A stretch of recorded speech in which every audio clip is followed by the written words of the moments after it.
Today's episode is brought to you by Craftsy.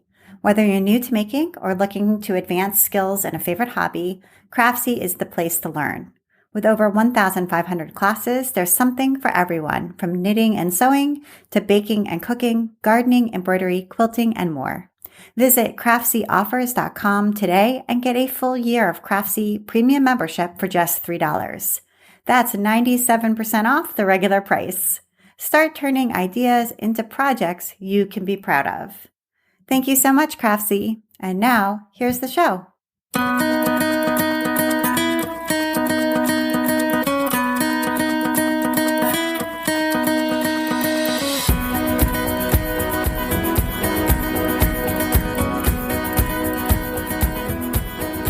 Welcome to episode 209 of the Craft Industry Alliance podcast. I'm Abby Glassenberg. Craft Industry Alliance is a community for craft professionals where you can strengthen your creative business, stay up to date on industry news, and build connections within our supportive trade association. Check it out at craftindustyalliance.org. Today on the show, we are talking about building a knitting business with my guest, Safiyyah Talley. Safiyyah is the creator of the popular blog, thedrunkknitter.com, and she hosts an independent Ravelry store and podcasts. Her design work has been featured in online publications such as The Bobble Club, The Fiber Company, Love Knitting, and Darn Good Yarn. And in Warm Hands, a book of knitting patterns. She teaches knitting classes virtually and at knitting shows, including Vogue Knitting Live. Safiyyah lives in Indiana. How are you doing, Safiyyah? Good. How are you? Good. I'm so excited to have you on the show and to learn more about your career. I think your grandmother knit, and I wondered if you could start off by just telling us a little bit about her. Both my grandmothers knitted. And on my father's side, she's the one that taught me how to crochet first. And then I just latched on to crocheting and knitting. And then one day I was knitting in front of my maternal grandmother, and she was just like in awe that I enjoyed it because she had 5 girls, taught them all how to knit, and not only I think one of them liked it in the end. And so when she saw that I enjoyed it, then she started sharing some of her favorite like knitting tips and patterns. And I still have patterns that she knitted like back in the 50s, 60s, 70s, like in my office. And so she only wanted to talk to me about knitting when she realized that I thoroughly enjoyed it, which I think is kind of funny. So she was just, I don't know, I guess it's in my blood at this point. Yeah. What was her name? Her name was Shirley. Shirley. It is Shirley. You and Shirley have that nice bond, which is so sweet. I love that. And where did you grow up? I grew up in New Jersey. Shirley lived in New York. So she lived in the Bronx. Okay. So I was like an hour away. Okay. And were you creative in other ways as a kid? Did you enjoy making other sorts of things as well? Everything. I love dancing. I just anything that was artsy, drawing, painting, sculpting, anything like that was my outlet. Writing was a big one for me too. So if it was creative, I had my hands on it immediately. and what did your parents do for work when you were growing up? My dad worked in IT. He still works in IT, I think. And my mom was a stay-at-home mom, and she took care of us kids. Okay. And so did you think maybe you wanted to become an artist when you grew up? Did you go to school to study art? 100% yes. I started really working on my art for a career in high school. I went to a really like artsy high school. And so they had like advanced art classes that you had to like get a certain grade in art and take art for like 3 years to get into. I took fashion design classes in school as well, in high school. And then when I went to college, I really wanted to go to FIT. I even took classes there as like a high schooler, but I did not get in. I was devastated, but I took fashion at Montclair State University, which is just south of New York. Like it's like 15 minutes from Midtown. So I still was able to get like the New York experience, but at like a cheaper price. Yeah. You know what I mean? Yeah. So it all worked out in the end. And then, so I was a double major. I got a degree in English and in fashion studies with the hope of being a fashion journalist. Oh, wow. But How cool. What a yeah, neat job that would be. Okay. yeah. Well, I didn't like it. Okay. So, So did you, after you graduated, did you actually try doing that? oh, see, I didn't even make it that far. I was interning at different online and different publications, online, both print. And then like it wasn't like I was bad at it. I was just kind of bored. I was Uh, bored with fast fashion. I felt like it was all the same. Like I was just over it before my career even started. And I was like, okay, maybe this isn't for me then. And so I went and I got my master's in English to take some time and see what I wanted to do. Started teaching children. And then I realized after a few years of teaching, I was like, I think I want to go into knitting, and it just blossomed from there pretty much. so was there a particular project like when you were teaching English and, that you thought, well, maybe this will be like something fun for me to do and that reawakened your love of knitting from childhood? I just got sick of teaching. Yeah, teaching is really hard. I used to be a middle school teacher. It's a lot. Oh, It's a lot. no. Yeah, see, I did pre-K, which is bad too.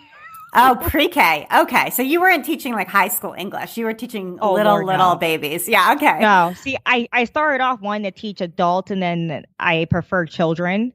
So I was like, let me move on to kids. And I really did like that for a while, but I just needed a creative outlet. I felt like every job I had up until that moment wasn't nearly creative enough for me to thrive in. So that's why, like, when I say I got sick of it, it's more like I just needed something, Yeah. more tangible. Right. And you had this skill of knitting.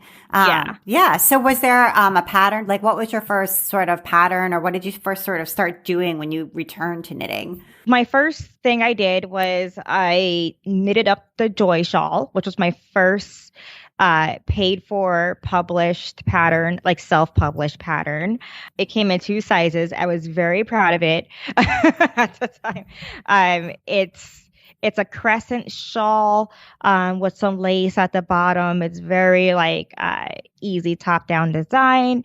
And I was in the reason why I designed the Joy Shawl was to give back. And so 50% of all proceeds to the Joy Shawl forever goes to the Share organization, which helps families who are experiencing child loss. It always goes back to there. And so that was my first design. And I don't know if you feel comfortable talking about that. Okay. I just wanted to double check, but you had lost a daughter whose name was Joy. Yes. Yeah. Well, it was a late miscarriage. So we already had ultrasound, you know what I mean? I was already, timing my leave and things like that at work. And then, I just miscarried. And at that time, I had to take off time for work just because it was a really big, not just emotional event, but it was very physical. I had to take off like at least a couple of weeks from work because it was a little bit later. So it was like, and I also miscarried naturally. I made the choice to do it naturally. So it was such like a physical and emotional draining event that I had 2 weeks in bed. And so that's when I started knitting the Joy Shawl. I see. And then from that moment, I was like, I don't want to go back to work. Right. Like I didn't want to go back to work. I felt like I found something that would give me more fulfillment. And at that time, I realized how short life is and how unpredictable life is. And like this is all we have, you know what I mean? Like we only have this short amount of time to really give it your all. And so that's what I was like, you know what? I'm just going to take this leap of faith, try to live off my savings for a little bit and start knitting for a living. Wow. And I never stopped from there. Yeah. It's so interesting how like a profoundly sort of sad and difficult time can help you in some way, like understand that life is short and sort of help you refocus on what is really important. So yeah, that's so interesting. And so you published the Joy Shawl, and how was it received? Did you, start an Instagram or start a website? And how did you begin to build that audience for your new pattern line? Well, because I did work in fashion journalism. So I already had experience with social media and in building websites and making content and blogging and video and things like that. So I decided to put that to good use finally. And I just created the platform like from the bottom up, like all at once. And I just, even though I only had like maybe like 5 people following, I just kept trying to build because I really enjoyed it. And I wanted to share, So I just kept posting every day until I was able to grow organically. Yeah. Which takes a while. Yeah, it does. And this brings together all of your skills, right? So it's fashion and it's writing and English and journalism, and it's all of this stuff brought together. It's so interesting how, it became like the ideal combination. Yeah. Yeah, that's great. And so how did you name your site? Because I wondered with a name like The Drunk Knitter, whether you ever sort of have like second thoughts, like should I keep that name or do you totally embrace it? Or tell us a little bit about that name and your feelings about it. All the time, but it's not changing. So I started A Drunk Knitter because I thought it was funny.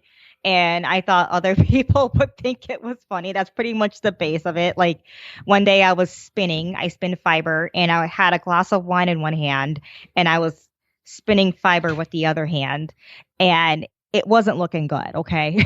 Fiber wasn't looking good. And I was like, Jake, wouldn't this be like Jake's my husband. And I was like, wouldn't this be a great podcast if we were just like drunkenly like knitting and spinning and just talking and just having a good time and just really enjoying the moment of it and not worrying too much about the finished product and getting everything perfect, just because I see knitting as like the experience first, then the product. So that's kind of where that came from. And then now that I've met, like, it's grown past that somehow. I think about changing it to just my name, but I kind of don't want to. I kind of like it. I think it's like an ode to like old school internet at this point. Yeah, it's so interesting. I agree that it is an ode to old school internet. And what I mean by that, and maybe you mean the same thing, I'm not sure, but is like, there was these names. I think of like Heidi Kenny, who's a designer who had a blog called My Paper Crane, and it has nothing to do. She doesn't fold paper. She doesn't do it, but it's like she just named it that, and it's become like abstracted almost. Yes. In a way that I feel like today when folks start a new brand, there's a lot of encouragement to, either make it your name or, I don't know, something a little bit more generic or something, but yeah. Okay. And so you started to build this, and when did you start your podcast? Because you have a podcast that it sort of has that same kind of irreverence, in that it's true crime and knitting, which I think is amazing. Well, my first podcast was The Drunk Knitter, and that was audio only. And I started that when I did the Joy Shawl, and I slowly grew that into video. And then I started to lose interest in podcasting just because I kind of just ran out of topics. I don't know what happened. It wasn't like there's not enough topics out there, because there are. I just wasn't inspired enough to go and pluck them out of the air or whatever. So I decided to try something completely different. And I started True Crime and Knit. And I've been trying to do this for a while now, but what really sold me was a company came up and was like, hey, we can help you get this podcast off the ground, because I was doing YouTube, which is a different, like, it's easier than just podcasting, which has audio and editing and, like setups and things like that. I knew nothing about that. I didn't go to school for like music and audio content. I went to school for fashion and visual. So they helped me get it off the ground a little bit and gave me the confidence to just really work on it. And So yeah, that's kind of what happened. It's just like grew out of, well, I'm starting getting bored with this and I want to try something new. I love true crime. I love listening to true crime while I knit. So that's kind of, and I thought I couldn't be the only one, so I just gave it a shot. And what are some of your favorite true crime podcasts to listen to? I don't have any. And I know that sounds weird. I don't have any. I used to like a lot of different true crimes, but I kind of don't like the way true crime, the direction that it's been going in lately. And what is that? I'm just curious about. I know that true crime has, drawn its share of critics. So I'd love to hear your thoughts on that. What I dislike about true crime is just it's the whole feel of the way it's turning into right now. Like it's the glorification of the crime, of telling a scary story, of like they have the scary music and they have the memes and the like the sound effects and the inside jokes. And for me, it's a really serious thing. It's not a joke. The whole point of my show is to help bring awareness to cases that need that awareness. Right. To help not just keep the community safe, but to also maybe help solve the case. And so that's all I wanted to do. I wanted to be sure not to glorify anybody who, doesn't deserve it.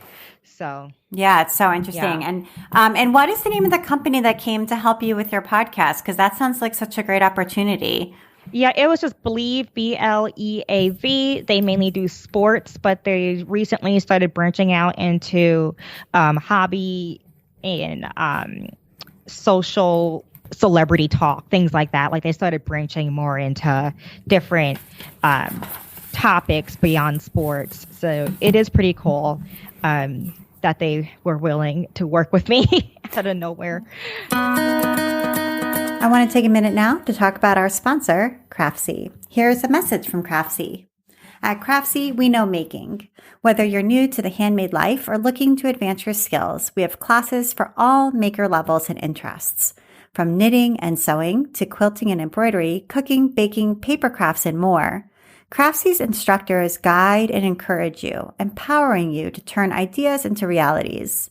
And they have an exclusive offer for Craft Industry Alliance podcast listeners. Right now, you can get a whole year of their premium membership for only $3. Visit craftseyoffers.com to sign up, and the discount will be automatically applied at checkout. For only $3, you get a full year of access to over 1,500 premium full-length classes. It can be challenging to know where to go to learn new things, especially when you're an absolute beginner.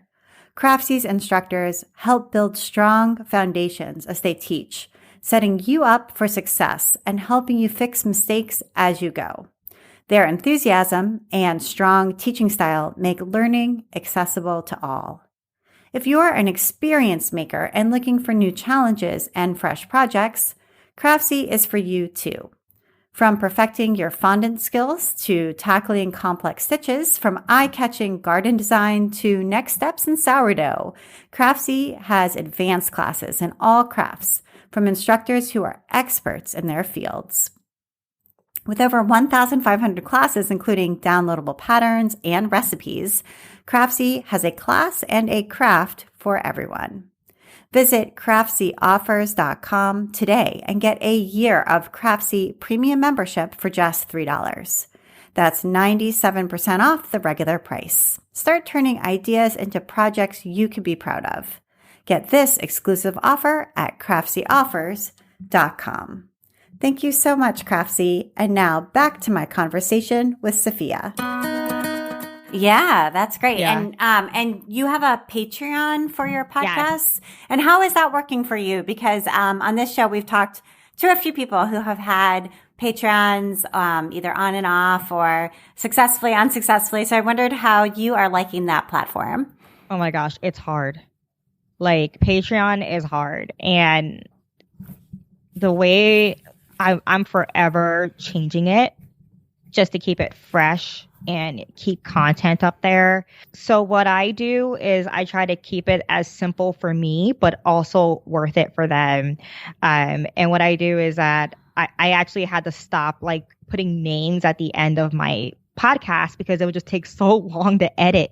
And so I had to like just rework Patreon to work for my needs and not what everyone was telling me to do with Patreon, if that makes sense. Yeah. Because like, for example, with Patreon, if you're a podcaster, you're expected to put your follower's name at the end of a video, thank everybody, maybe do like some cool graphics and a thank you note every month. And you know what I realized? Like, no one really cares. Like, no one really looks at that. So I decided to give my Patreon, my patrons, like when I release a pattern, they get a special discount code on top of what's usually. So usually my patterns are released with 25% off. They get 50% off or something like that. They get unseen footage. So extra footage from the show. Usually when I have a guest, I have tons of extra footage, like something funny. Like it'll be like me, like if today, if I was using extra footage, it'll be like me like talking to my son about Peppa Pig or something. I don't know.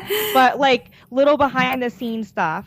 They also get to ask questions for my guests for me. So if they want to ask anyone something, I'll say, hey, I'm going to be talking to so-and-so at 3 p.m. on Friday. If you have any questions, like put in a Patreon. Or something I've been trying to do for this season, which is new and it's going to be a surprise for them, but they're going to have access to live recordings when I record them. So that's going to be cool too. Yeah, that's cool. I think it's really interesting how you kind of realize what matters most to patrons and then I hope. Yeah. And then created things for them instead of just going with like what everybody tells you to do. That maybe isn't as important to your particular audience. So, so that those are some really, really good tips. And I know you're on lots of social media, which we talked about, but you're also, on TikTok. Is that right? I'm trying. You're trying. Okay. And I love TikTok. I'm not a creator on TikTok, but I'm like a consumer of TikTok. So I wondered what you've tried there and how that's going. I'm treading water on TikTok and it's going. I haven't gone viral, which this is my thing. I want to go viral on TikTok really bad. Just say I did it and then never again because I'm not good at TikTok. It's just the short films is harder to do than a longer film, always, just because it's so condensed. You only got a few seconds to get your message across. It takes forever to film it and edit. It's a really hard platform, especially when you're not used to making short clips for content. So on TikTok, what I've been trying to do is like bring people shopping with me. That's been doing okay. I've been trying to show like quick tips. Like I think my last TikTok was I showed them how to do like an afterthought opening in your mittens so that way you can type using hand knitted mittens. Does that make sense? Yeah. Did I articulate that? Yeah. Okay. So that's what I've been doing on TikTok, just like throwing everything out the wall, trying to see what sticks. So we'll see. Yeah, no, I think that's awesome. And I feel like there's a different audience there on TikTok than necessarily is on like Instagram, for example. Oh my gosh, yes. It is so different. It is like the Wild Wild West right now on TikTok.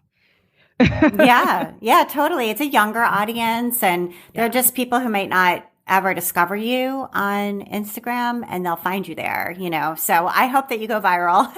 Keep me in the loop. That'd be awesome. I'm trying real hard. Well, if I go viral on TikTok, then you'll probably know. I know, right? Because I'll see you.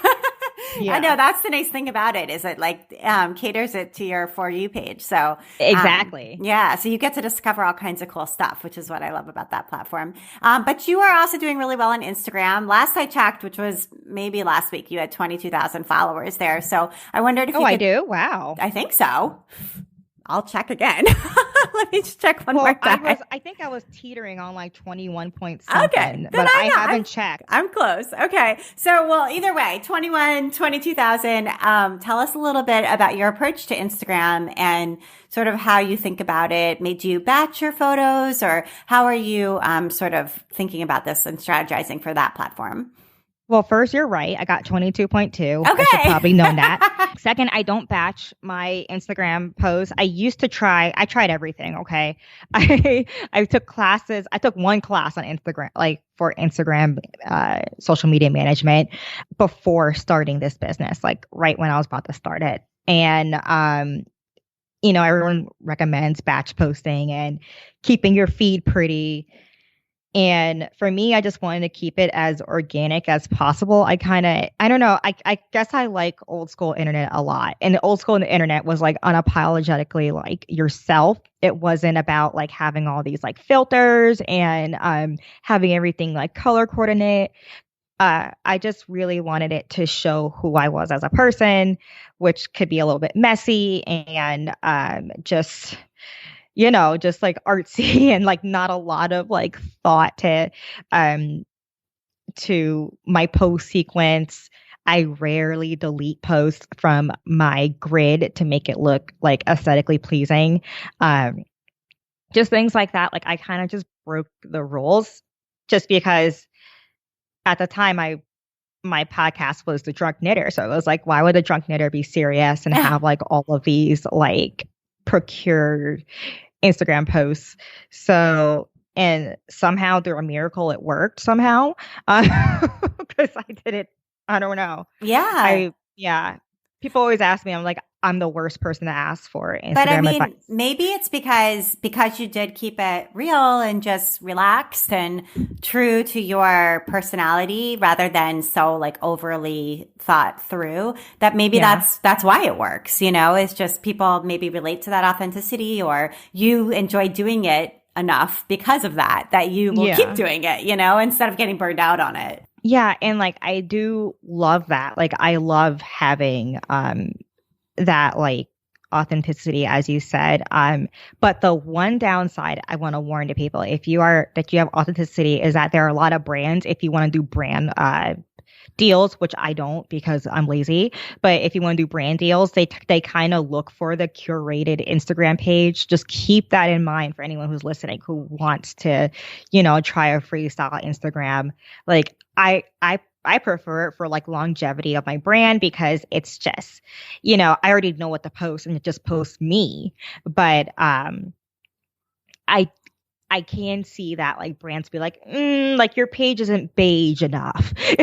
Yeah. It doesn't match. You need more grades. You need more blurred backgrounds and you know what I mean? So it's just, you just have to realize that some directions will take you towards like a different path. And that's okay. Yeah, totally. And obviously it hasn't stopped you from being successful. And you have a book that is going to be coming out with Story Publishing. How did this come about? I know you love to write, obviously, and you're a good designer. And so I can see those two things coming together. But had you always wanted to write a book, or how did this book come to be? Writing a book is my lifelong dream. I loved reading as a kid. It was my outlet. It was one of the few things that I was allowed to do because I grew up in a strict household. So reading was my escape. I've always loved it. And so my goal in life was to write a book, period. I didn't know what I wanted to write about. I didn't know if I wanted to be a memoir or a fictional post or something, but that's what I wanted. And then I just started pushing my online presence towards that. So I have a blog where I write little anecdotal pieces about my life and I try to make it, enjoyable to read, I guess. And so I was just trying to write about myself, and work on my writing because as a writer, you kind of have to like practice. And so because I knew my end goal was to write a book, I just wanted to keep that practice up. And then another thing I also did was begin teaching knitting techniques. I kind of fell into teaching.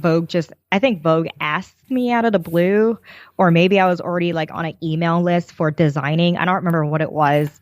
And I just said, yeah, sure, why not? And through that, because I knew teaching is also another way to get into book writing because since my industry is knitting, if I establish myself as a teacher and a writer, maybe I'll be able to combine those two things into a book.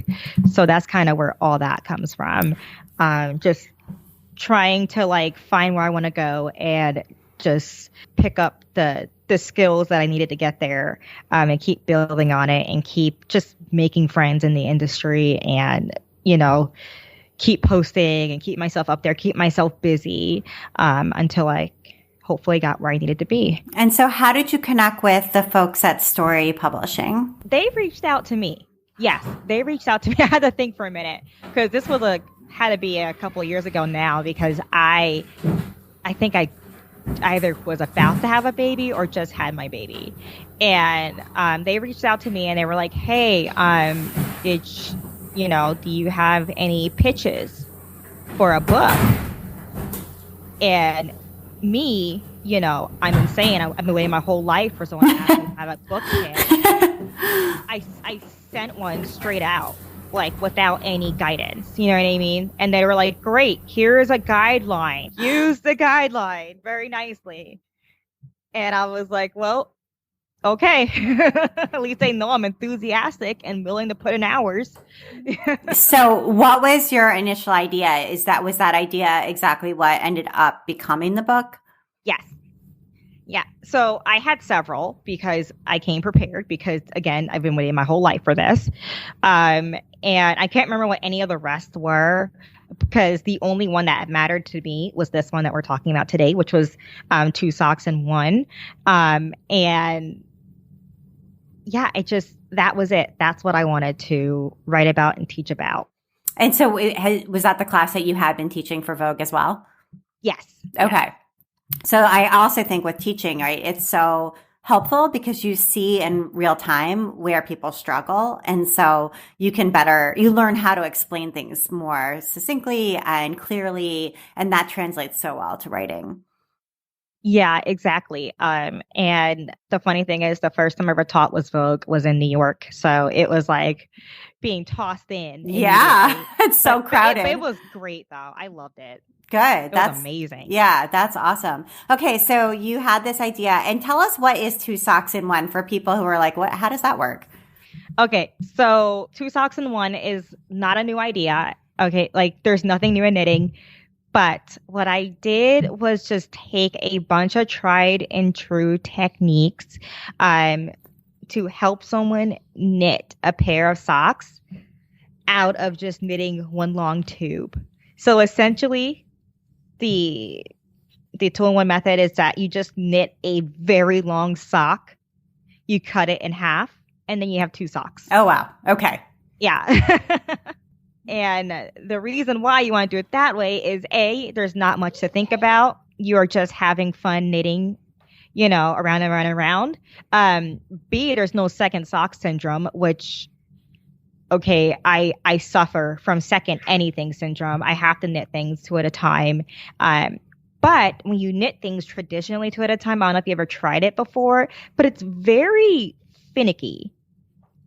I taught one class on it and everyone's like, okay, I get it, but why is it so like finicky? And I'm like, well, because you got 2 balls of yarn, right. You have 2 different socks. It's no matter what you do, nothing's gonna, stop the fact that you are working 2 socks at the same time, Yeah. So, which is fine, but it's not fine if you're in a moving vehicle like me and all your stitches fall off and right. then, so it's just traumatic. So, it's doable, but what would be easier if we just did one long tube, one skein of yarn, 1 sock on the needles, but by the time you're done with the sock, all you got to do is just add your heels and the other toe and the other cuff.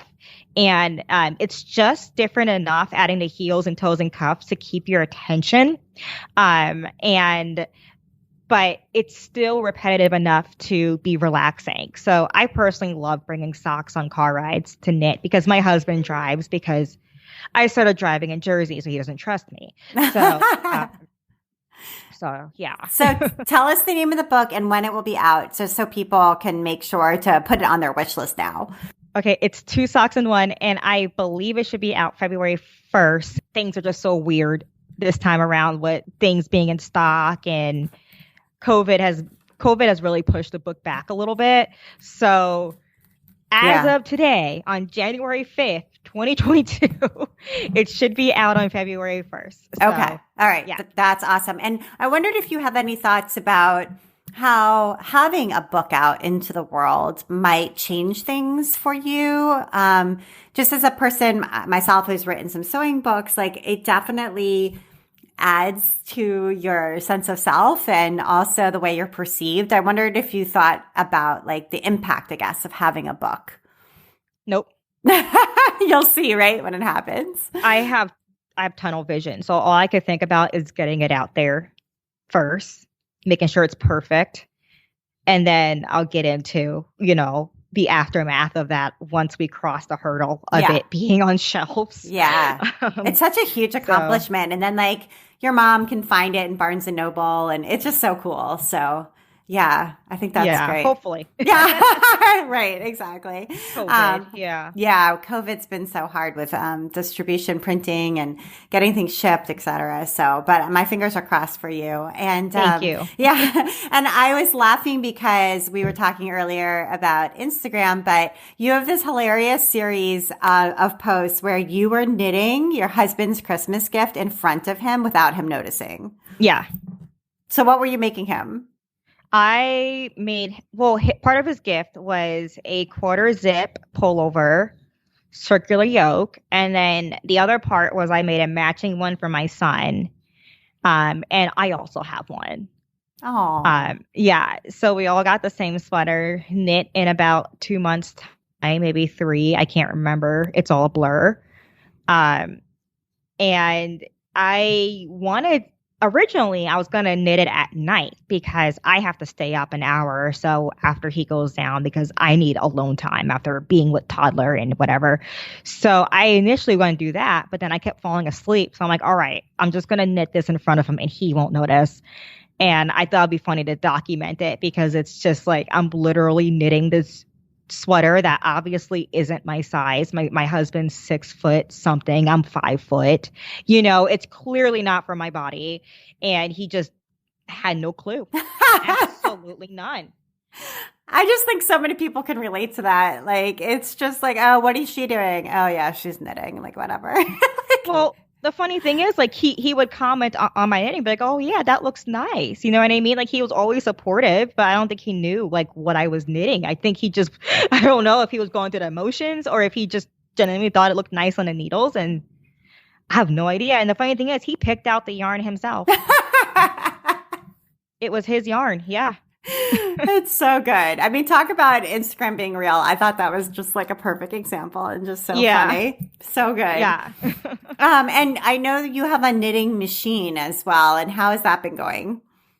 Amazing. So I don't have a real knitting machine like the long ones. I have one of those toy circular ones that is making its rounds on TikTok. And what I like about it is that I can make gifts last minute because I was knitting this gargantuan sweater for my husband who loves big clothes. Like he likes clothes to be like several sizes too big. So I had no time to make Christmas gifts this year, and everyone expects hand knits from me. I've kind of set this expectation. So I got a circular knitting machine, one you could pick up from like Amazon, Michael's have them, and it makes hats. You can do panels, so you can knit flat panels and make blankets. But I also got a drill attachment. I saw that. Printed. Right, because otherwise, do you have to hand crank it otherwise? Yes. Okay. Which I can't do because I knit all the time. So my carpal tunnel has reached its limit, okay? Like I am maybe a few years from possibly needing carpal tunnel surgery or something because my wrists get really sore, my hands get sore. So I take out the drill and I sit down, I put on a good audiobook, put my headphones on like on noise cancellation because the drill's loud, and I just make hats. And I think I made the guys hats, I made the girls headbands because hats mess up your hair. So I thought knitted headbands like the ones you wear for warmth be better. Yeah. Yeah, and it was great. That's so cool. You have to send me, you have to send me the link to that knitting machine because I think, first of all, my daughter who's 17 and loves to knit, she would love that. And also I think other people would like to check it out. So that's super cool. And you have, I know you have some pets and I'd love to hear a little bit about your animals. I have a herd, a flock. I have a chocolate lab named Aria. I have a van cat, so she's white with like gray spots on her ears, and her name is Khaleesi. She's the oldest, and she's the queen. I have a Catton, so she's my youngest cat. Her name is Nymeria, and I have an Angora bunny named Sansa, but we just call her Bunny. Oh. And she comes on command, which I think is a good flex. That's awesome. Yeah. Yeah. So good. Well, I'd love to get to your recommendations because you have a couple of good ones. Oh, yeah. One was your knitting machine. So we'll definitely link to that in the show notes. Yes. But you also love modern daily knitting. Yes. Oh my gosh. Yeah. Somehow I got on her PR list. I don't know how, because I'm the drunk knitter. So it's like, but I love their publication because I think it's quarterly and they have like a little magazine and it's chock filled with like patterns. The paper is like well printed. Like I just love that good paper smell too. I'm kind of weird with that. And inside each booklet, it's not just articles and patterns, but it's also little like fun little like tidbits. Like you might see a word search or like a bookmarks or like things like that. Like I opened one copy live and it was like the illustrator drew the staff's pets in like really cute illustrations. And I don't know. It's just like little things like that. It's just like the perfect thing to open up on like a Sunday morning. Yeah. If your kids are still sleeping with a cup of coffee and if you're watching or something, you're do some boring knitting. It's a good thing to read. So that's great. Absolutely love it. That's their magazine and you can head over to Modern Daily Knitting and sign up. Yeah. That's super cool. Yeah. It sounds really special and lovely. I love all the independent magazines that are popping up now. They're just great. So, and then you wanted to recommend knitters on TikTok. Are there specific knitters that kind of inspire you on TikTok and make you feel like, oh, this is a good platform for me?